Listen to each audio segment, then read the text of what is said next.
تعرف انه كل معسكرات عندها اهداف.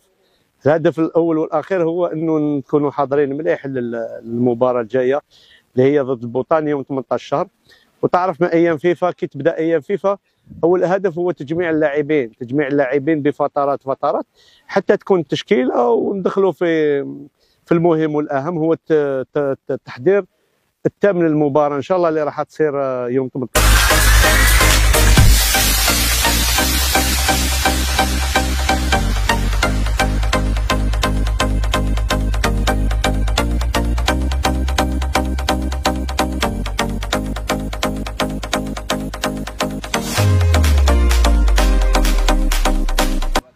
مباراة بوطان هي اللي تهمني أول شيء، لأنه ما نقدر نسبق الأحداث، نروحوا فترات كما نقول لك ستيب باي ستيب، كل فترة نحضروها.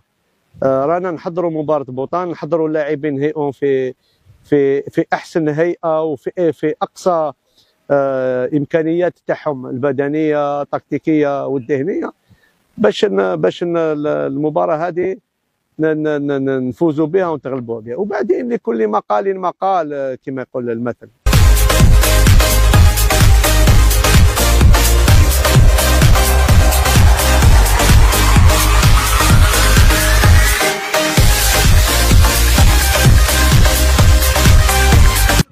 انا نحب الاستقرار، اول شيء هو الاستقرار التشكيله، ما نقولش 100% بين 80 و بين 80 و 90%.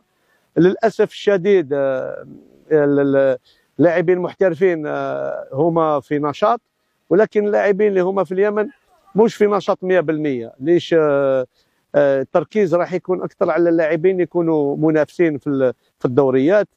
للاسف الشديد انه ما عندناش دوري شغال، فيه بعض النشاط في بعض المحافظات، بس ماهوش هذا كافي باش نحضروا اللاعبين المستوى العالي المطلوب في المنافسات الدوليه.